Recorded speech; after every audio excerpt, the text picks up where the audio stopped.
श्रीमद् रामायणम। गुदगुदी हो रही है सोचकर मन में,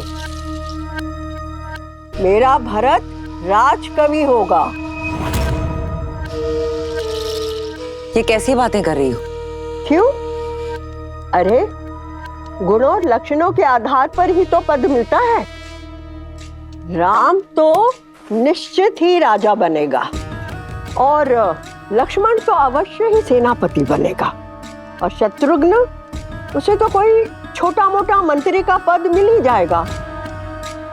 किंतु भरत, उसकी कविताएं तो पूरे संसार में प्रसिद्ध होंगी। कैकई वंश का वो पहला कवि होगा, है ना आनंद की बात? ऐसा कुछ नहीं है। भरत भी ऋषि वशिष्ठ से शिक्षा लेकर लौटा है।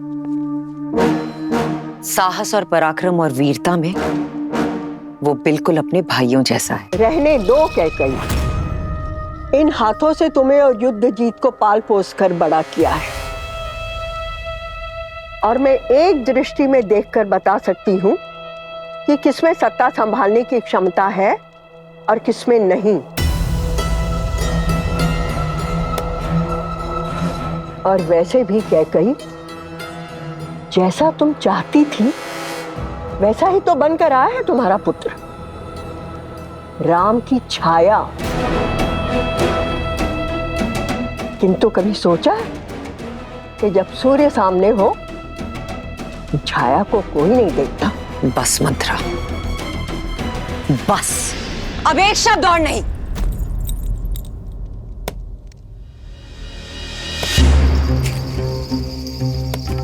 बुरा क्यों लगा कैकई?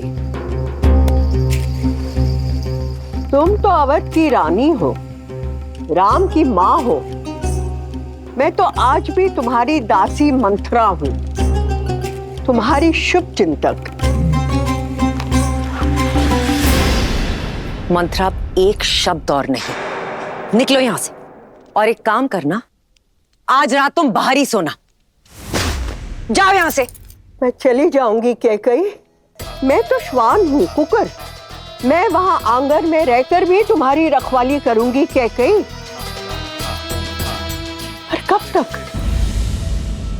मेरे बाद कौन तुम्हें संभालेगा? वो पुत्र जो राम की छाया बन गया है, या वो पति जो राम का दास है? एक शब्द और नहीं मंत्रा, निकलो अभी यहां से।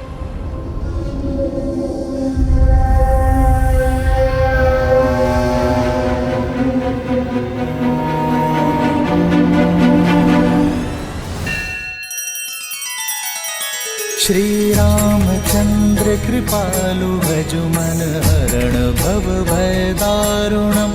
नव कंज लोचन कंज मुख कर कंज पद कंजारुणम। सिया राम, सिया राम, सिया राम, सिया राम। आदर्श और मर्यादा की है ये कथा महापावनम। काट मद श्री से मिलाने श्रीमद् रामायणम। श्रीमद् रामायणम। सिया राम, सिया राम, सिया राम, सिया राम।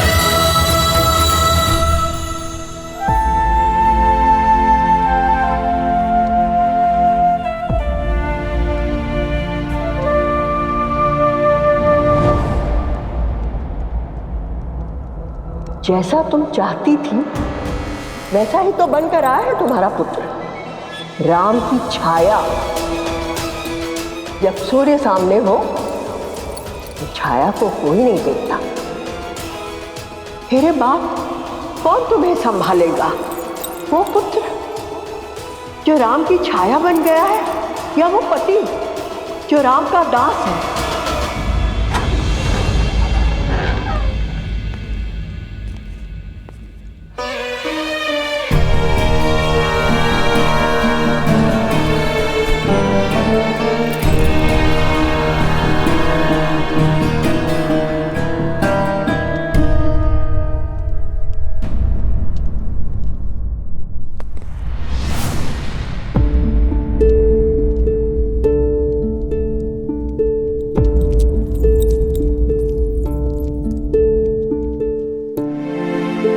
ऐसा पहले भी हो चुका है, किंतु तब आपके पुत्र आपके पास नहीं थे।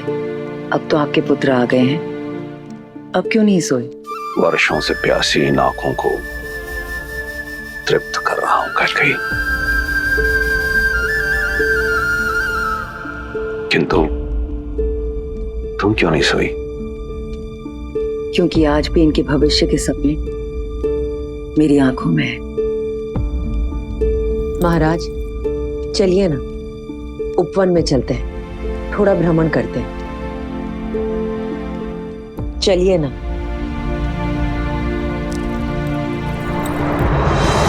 नहीं कैकेयी, मेरे पुत्र अभी अभी लौटे और तुम उन्हें मुझसे दूर भेजने की बात कर रही? मैं उन्हें कल भेजने की बात नहीं कर रही। 1-2 मास उनके स्नेह का आनंद उठाने के पश्चात हमें कठिन निर्णय लेना होगा महाराज। नहीं कैकेयी, ये वियोग मेरा हृदय तोड़ देगा। अयोध्या के सुयोग के लिए ये वियोग आवश्यक है महाराज। वो बरगद का पेड़ देख रहे हैं? आपने ही उसे उसके पिता की छाया से दूर किया था ताकि वो पनप सके, किंतु अन्य पौधों का क्या, आपने कदाचित नहीं देखा है, लेकिन मैंने एक बात का अनुभव किया है। संदेह नहीं कि राम एक दिन अयोध्या पर राज करेगा, किंतु तब उसे विश्वस्त और अनुभवी भाइयों की आवश्यकता होगी। इस वक्त अति आवश्यक है कि हमारे सारे पुत्र राजकाज, सैन्य संचालन सीखें। राजनीति भी यही कहती है कि साम्राज्य के सभी पुत्रों को एक साथ एक स्थान पर नहीं होना चाहिए। आप जानते हैं मैं अपने पुत्रों से अत्यधिक प्रेम करती हूं, इसलिए चाहती हूं कि आप राम को राजकाज सिखाएं। भरत को मेरे भाई युद्धजीत के पास भेज दिया जाए तक्षशिला अभियान के लिए, लक्ष्मण को करुपदा और शत्रुघ्न को मधुपुर विजय के लिए। कैकेयी, तुम अपने पुत्र भरत की बात करो, मैं अपने अन्य पुत्रों को अपने से दूर कहीं नहीं भेजूंगा।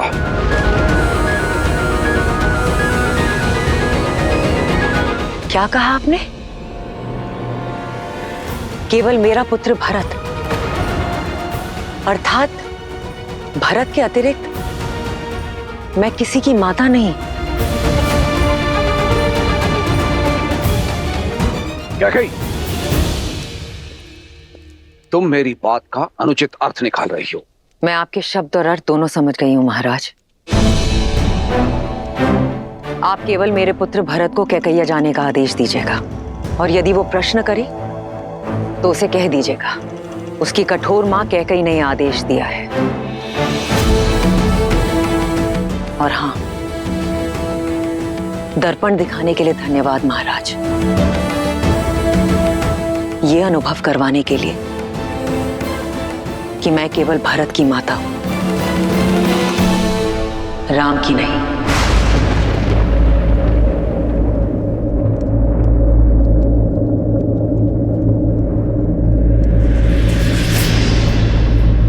कैकेयी,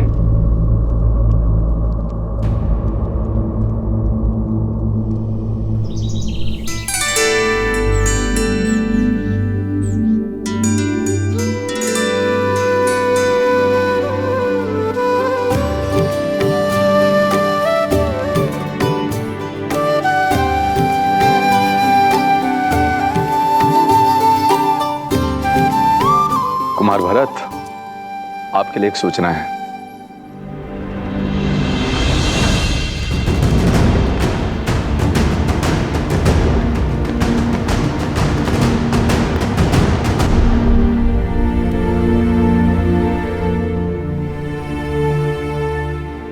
तुम भीतर आ सकते हो भरत। ये मैं क्या सुन रहा हूँ माँ? पिताश्री ने मुझे कैकैया भेजने का आदेश दिया है। ये तो बहुत अच्छी बात है। अपने नानाश्री और मामाश्री को मेरा प्रेम और प्रणाम देना। माँ, पिताश्री ने कहा है कि ये सब आपकी इच्छा है। आप मुझे अयोध्या से दूर क्यों कर रही हैं माँ?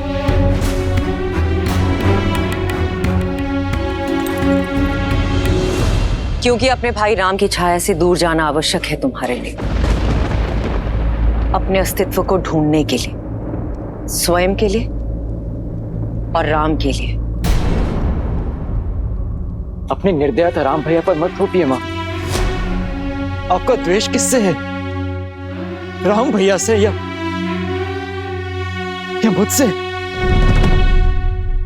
द्वेष? राम मेरा ज्येष्ठ पुत्र है, गर्व है वो मेरा। और तुम्हें मैंने अपनी कोख से जन्मा है, अस्तित्व हो तुम मेरे। भूल कर भी कभी मत सोचना कि मैं अपने पुत्रों से द्वेष कर सकती हूं, परंतु अपने स्वार्थ के लिए, अपने प्रेम के लिए उनके भविष्य को कभी दांव पर नहीं लगा सकती। देखो स्वयं को भरत, कैसे टूटे हुए लाचार दिख रहे हो। देखो मुझे, तुम अयोध्यापति नरेश दशरथ के पुत्र हो, अश्वपति के नाती हो, तुम कैकेयी के भरत हो, राम के भाई हो तुम। यदि मेरे ये सब कहने के पश्चात भी तुम्हें लगता है कि मेरी दृढ़ता, मेरा स्वार्थ है और मैं निर्दयी हूं और इस कारण तुम मुझसे घृणा करना चाहते हो, तो मुझे ये भी स्वीकार है भरत।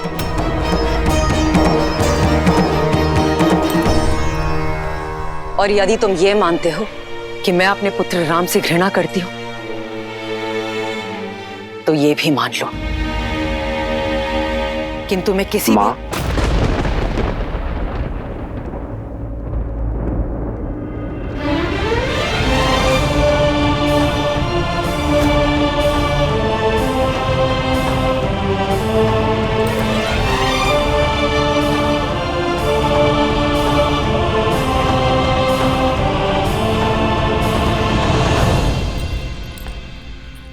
राम, मेरा कहने का वो तात्पर्य नहीं था। पुत्र और मां के बीच शब्दों का नहीं, भावों का संबंध होता है मां।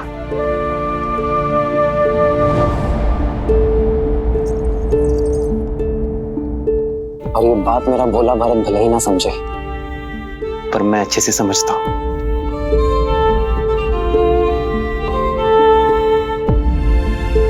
पिताश्री का आदेश सुना तो आपको धन्यवाद देने चला आया।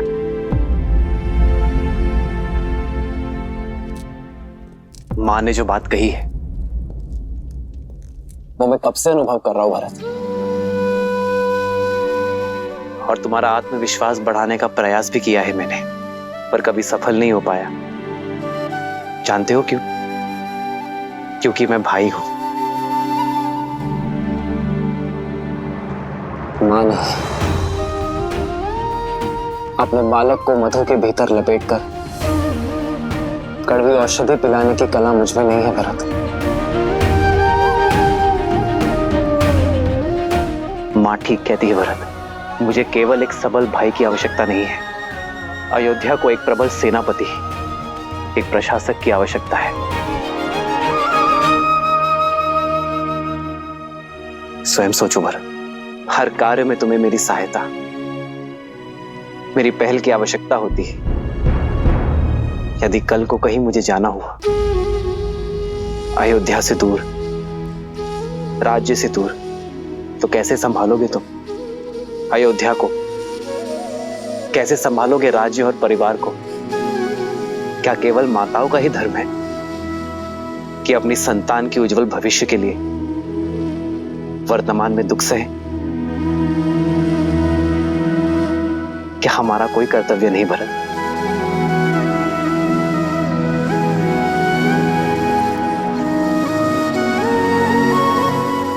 मेरी मां मुझसे कभी घृणा, कभी द्वेष कर ही नहीं सकती, क्योंकि मेरे लिए वो स्वयं उस पुत्र से दूर रहने को सजे जिसे उन्होंने जन्म दिया।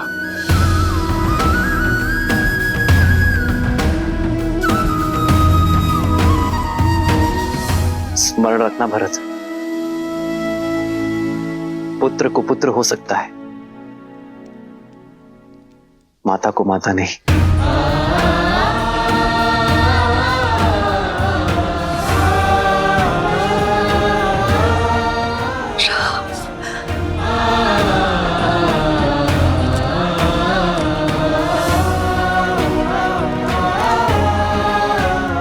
मुझे क्षमा करना मां,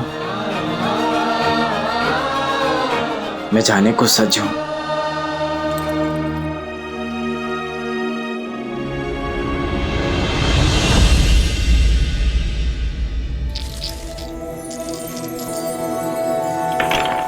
लो, मैं तो विजय के और निकट आ गई सुकीर्ति। इतनी सरलता से मैं आपको जीतने नहीं दूंगी, क्योंकि मेरी बारी अभी शेष है। देखा, पौ 12 आप लोगों से आगे हुई ना उर्मिला दीदी।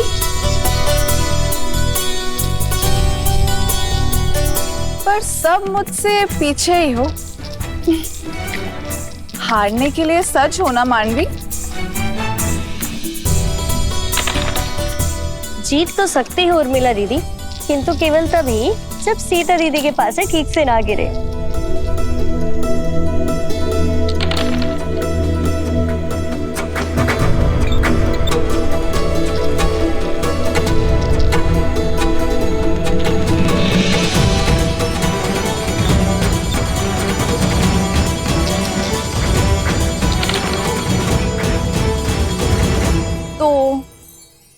मैं तो हार गई और मैं जीत गई। देखा सीता दीदी, आप फिर से जानबूझ के हार गई ना।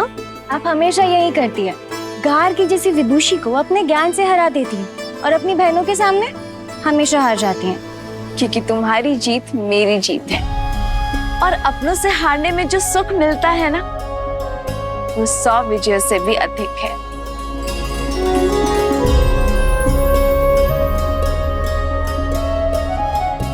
पिताश्री,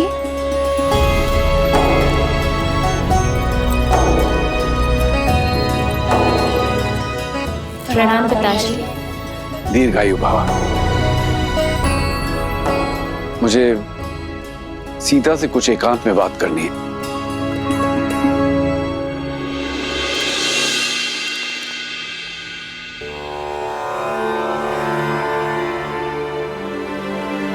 सीता, मैं जानती हूँ पिताश्री कि आप मुझसे क्या बात करना चाहते हैं। अपने पिता के मन की बात को सदैव कैसे समझ जाती हो पुत्री? जिस पिता ने इतनी कठिनाइयां सहकर अपनी पुत्री को सारे आनंद दिए, वो अपने पिता के मन की दुविधा को कैसे नहीं समझेगी पिताश्री? पुत्री की आयु होने पर हर पिता के मुख पर चिंता रहती है, और साथ ही आपके मुख पर यह भी उलझन है कि क्या आपकी पुत्री इस विवाह के लिए सज है या नहीं। तो इस उलझन का हल क्या है पुत्री? जब उलझन ही नहीं है तो हल कैसा पिताश्री? मैं आपसे ये नहीं पूछूंगी कि एक कन्या को अपना घर छोड़कर पराये घर में क्यों जाना होता है, क्योंकि मैं जानती हूँ कि एक स्त्री में ही इतनी शक्ति होती है कि वो अपना संसार छोड़कर एक नया संसार बना सके, अपने संस्कार, अपने आदर्श आने वाली पीढ़ी को दे सके जो उसने अपने पिता से पाए हैं।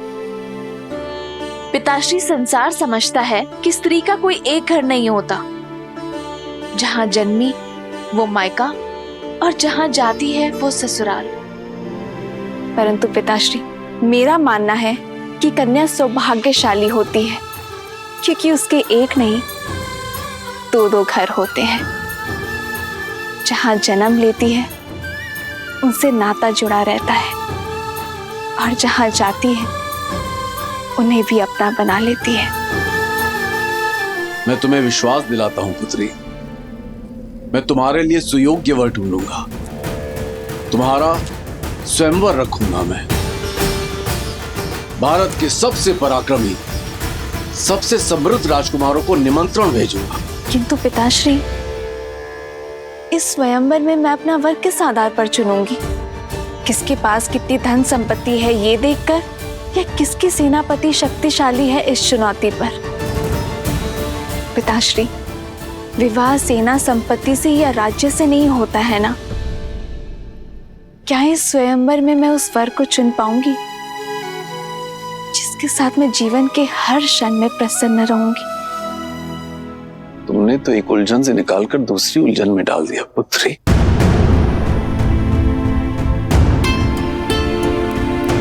माता, कुछ अति महत्वपूर्ण होने वाला है। पिताश्री ने शीघ्र बुलाया है।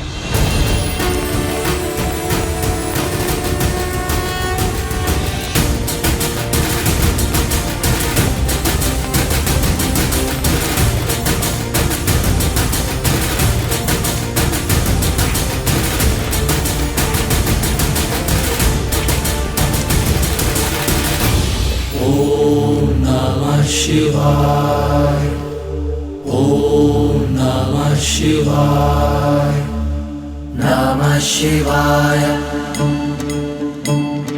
नमः शिवाय नागेन्द्रहाराय त्रिलोचनाय अस्माकरागाय महेश्वराय नमः शिवाय नमः शिवाय। हे महादेव, मेरी पुत्री सीता को जैसा वर चाहिए केवल आप ही दे सकते हैं। अब मुझे समझ में आया, 8 वर्ष की आयु में कदाचित सीता का आपका धनुष उठाना मेरे लिए संकेत था कि आप सीता के भविष्य का उत्तरदायित्व उठाएंगे। प्रभु, मैं सीता के स्वयंवर की घोषणा करना चाहता हूं।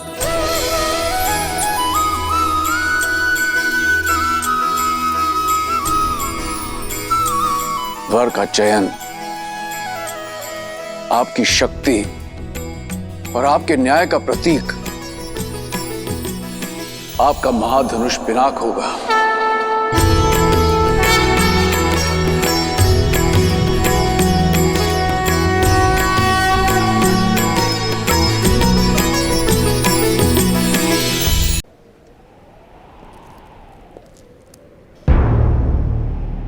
मैं अपनी पुत्री सीता के स्वयंवर की घोषणा करता हूं।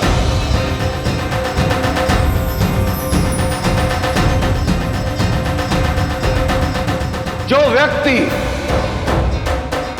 महादेव का धनुष उठाकर उस पर प्रत्यंचा साधेगा, वही व्यक्ति मेरी पुत्री सीता का वर होगा।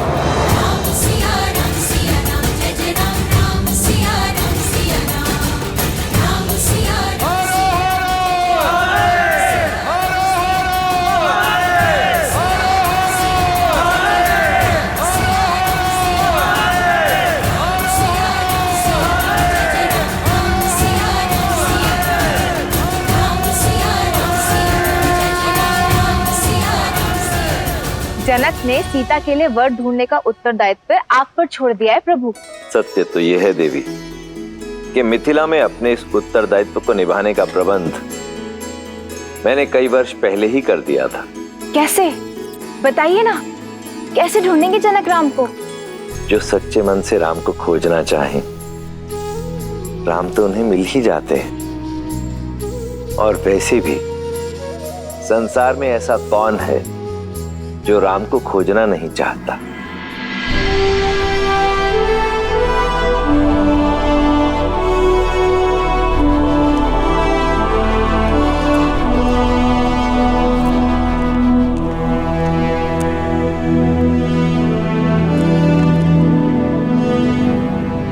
प्रणाम पिताश्री। आयुष्मान भव। मैं कल भोर होने पर कह जा रहा हूं पिताश्री। आपकी अनुमति लेने आया हूं।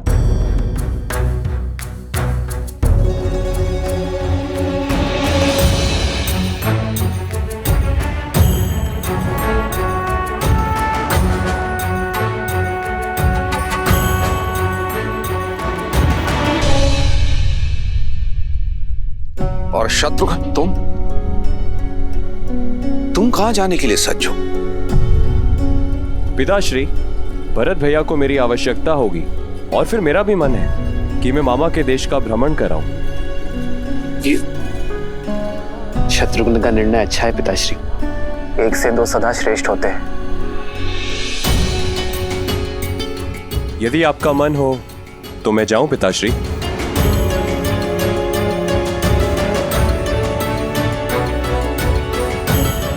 चिंता ना करें पिताश्री, मैं हूं ना आपके पास।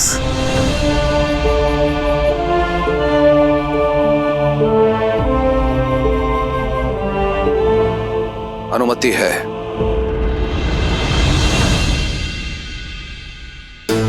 तुमने 2 अंधों के जीवन का सहारा छीना है। तुम भी अपनी आंखों के तारे से दूर हो जाओगे।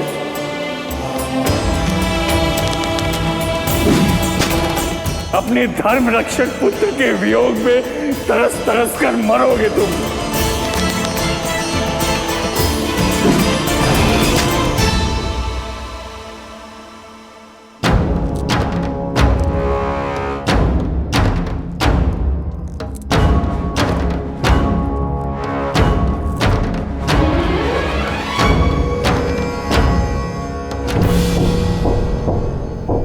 प्रणिपात ऋषिवर। आपके महाराज दशरथ कहाँ हैं? मुझे उनसे भेंट करनी है, शीघ्र, अतिशीघ्र। परंतु ऋषिवर, आपका परिचय? आर्य, आप इतनी रात्रि में क्या कर रहे हैं आर्य? अभ्यास। प्रयास कर रहा हूं कि अपने आप को युद्ध के लिए सज्ज रखूं। जानती हूँ आपका तेज और शौर्य ढल नहीं सकता आर्य, परंतु आयु ढलती है। अब राम का समय है। युद्ध अयोध्या को पुकारेगा तो उत्तर देने की बारी राम की है। वही तो कारण है मैं राम से दूर नहीं रह सकता। भय है कि कहीं भरत और शत्रुघ्न की भांति राम पुनः उससे दूर ना हो जाए। महाराज की जय हो। महाराज, इस समय कष्ट देने के लिए क्षमा चाहता हूं, पर ऋषि विश्वामित्र पधारे हैं।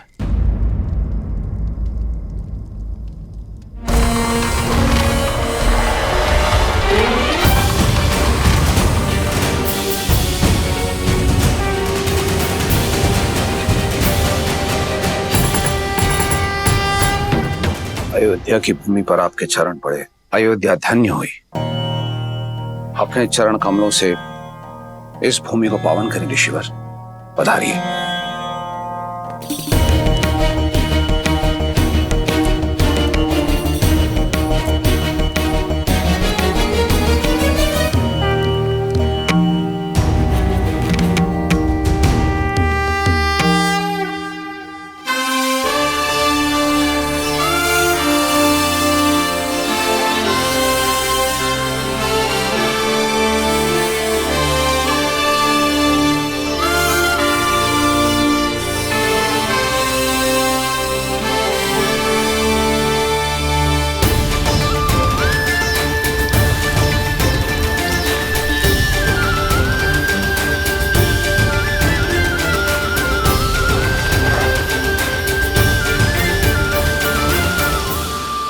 ऋषिवर, मेरा पुत्र अभी अभी शिक्षा प्राप्त करके लौटा है।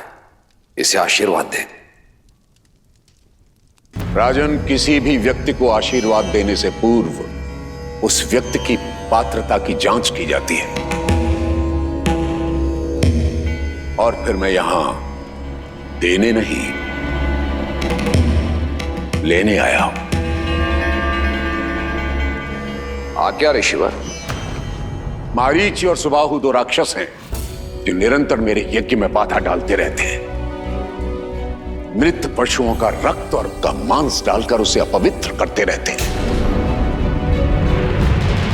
ऐसा नहीं है राजन कि मैं उनका संहार नहीं कर सकता, परंतु ब्रह्मर्षि होने के बाद मैंने शस्त्र त्याग दिए हैं, इसलिए। सुमंत, हम इसी क्षण ब्रह्म ऋषि के आश्रम की ओर प्रस्थान करेंगे। उन दोनों दंड राक्षसों का मैं स्वयं संहार करूंगा। ऋषिवर, ये मेरा वचन है, आपकी मांग अवश्य पूर्ण होगी। इस तुच्छ कार्य के लिए स्वयं अयोध्यापति वहां जाएं, ये तो उचित नहीं लग रहा है। मुझे न तो आपकी आवश्यकता है और ना ही आपकी सेना की।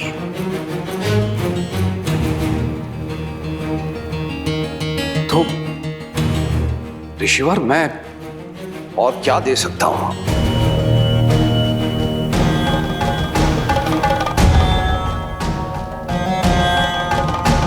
राम राम राम।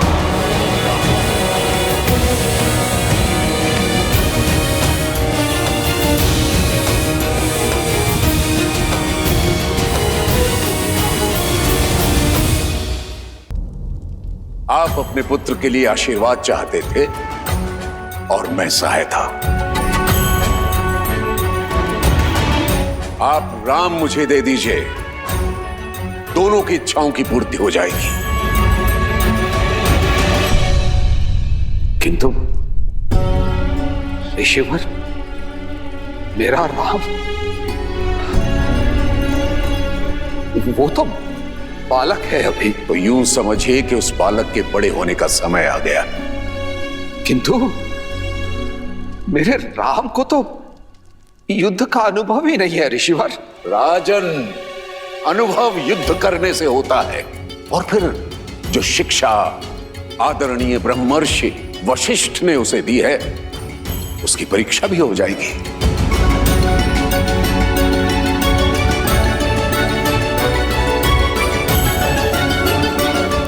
तो ऋषिवर, मैं राम को अपनी सेना में सम्मिलित कर लेता हूं, ये तो ठीक रहेगा ना? राजन, क्या मैंने अपनी बात स्पष्ट नहीं की? मुझे आप नहीं, राम चाहिए।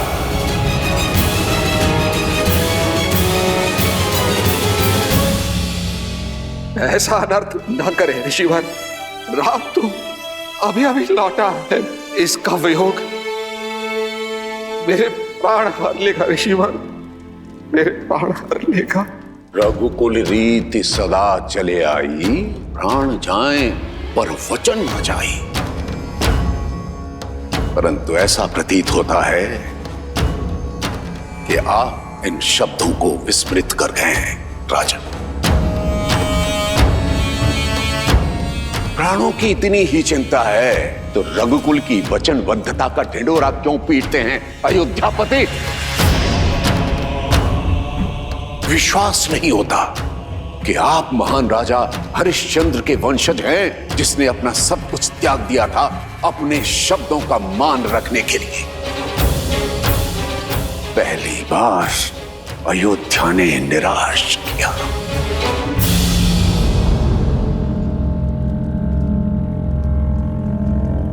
महाराज दशरथ, आप तो अपनी रानियों और राजकुमारों के साथ सुखमय जीवन व्यतीत कीजिए, मेरा क्या है? मैं तो सहायता के लिए किसी दूसरे द्वार को खटखटा लूंगा, परंतु आज के बाद कभी मत कहिएगा प्राण जाए पर वचन न जाए। ऋषिवर, ठहरिए ब्रह्मर्षि।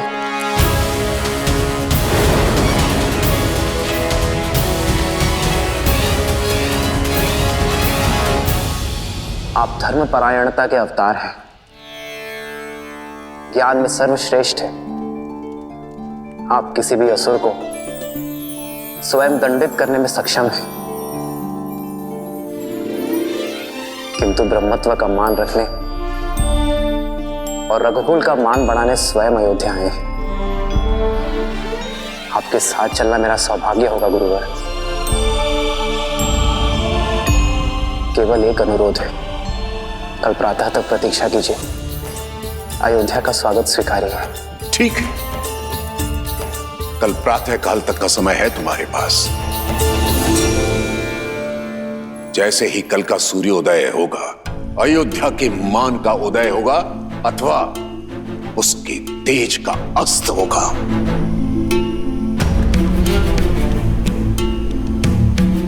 आचार्य। पिताश्री, पिताश्री।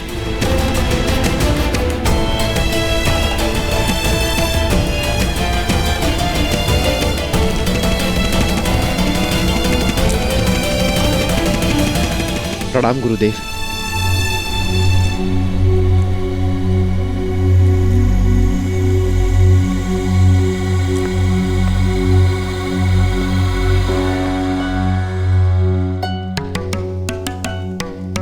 आपके यहां आने का कारण केवल यज्ञ की रक्षा करना नहीं था। इतना तो मैं समझ गया हूं ब्रह्मर्षि विश्वामित्र, आप राम को परखने आए हैं। ब्रह्मर्षि, क्या आपको इतना भी अनुभव नहीं कि राम स्वयं नारायण है? अनुभव किया है ब्रह्मर्षि, परंतु सामने रखी धातु स्वर्ण होते हुए भी उसकी परख की जाती है। और आप तो भली भांति जानते हैं, नारायण समय समय पर अनेक अवतार लेते रहे। परशुराम स्वयं उनके एक अवतार हैं। हर अवतार का एक उद्देश्य होता है, जैसे इस अवतार का उद्देश्य मर्यादा की स्थापना है। परंतु रावण के अंत के लिए राम की पात्रता को जांचना मेरा कर्म है, और यदि वे नारायण के पूर्णावतार हैं तो उन्हें उनकी यात्रा के लिए मार्ग प्रशस्त करना मेरा धर्म है। आप क्रोधित हो गए ब्रह्मर्षि? मैं आपसे क्रोधित नहीं हूं, मैं उस विघ्न से क्रोधित हूं जो राजा दशरथ ने खड़ा किया था।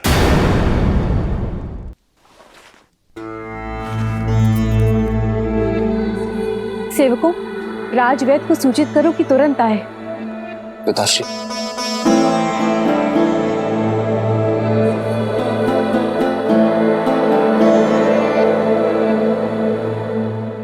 आपका स्वास्थ्य सदा ठीक रहता है पिताश्री। ये अचानक क्या हुआ आपको? थक गया हूं, विश्राम की आवश्यकता है।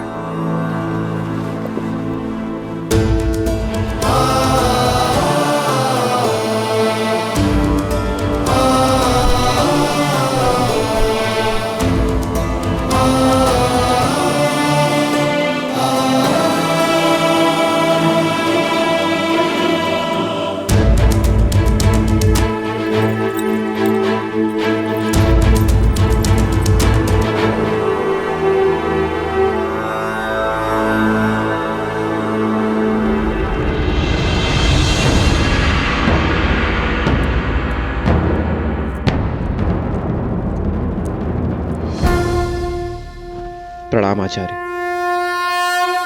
महाराज दशरथ की ठीक नहीं है आचार्य, कोई कुंठा है उनके मन में। तुम्हें क्या प्रतीत होता है? ऐसा क्या है?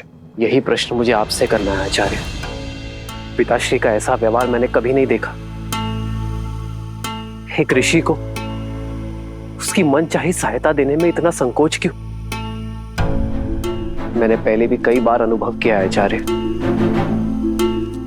पिताश्री हम लोगों से दूर होने की बात से ही सिहर जाते हैं। जो व्यक्ति देवासुर संग्राम से नहीं डरा, वो अचानक दो राक्षसों से अपने पुत्र के सामने की बात को लेकर भयभीत क्यों है? आपने तो उन्हें बालपन से पाला है, उन्हें शिक्षित किया है। मेरी माताओं से अधिक आपने उन्हें निकट से देखा है। एक पुत्र होने के नाते मेरा यह कर्तव्य है आचार्य कि मैं अपने पिताश्री के मन के भय को दूर कर सकूं। बोलिए आचार्य, उनके भय का कारण क्या है? भय के बिना प्रेम निभता नहीं है, पर प्रेम ही सबसे बड़े भय का कारण है। उनका भय तुम हो राम। तुमसे बिछड़ने का भय है जो तुम्हारे पिता को दुर्बल बना देता है। उन्हें मोह है राम अपनी संतान से, विशेषकर तुमसे राम। आप तो आचार्य हैं, उनके पिता समान, उनके गुरु भी आप ही हैं। तो क्या आप उन्हें इस व्यथा से दूर नहीं कर सकते? कई बार रोग का कारण ही उसकी औषधि होता है राम। दशरथ का रोग भी तुम हो और निदान भी भय की काट विश्वास होता है राम। अब देखना है कि राम अपने पिता को वो विश्वास दिला पाता है या नहीं। प्रश्न दशरथ के धर्म का नहीं, राम के कर्म पर है।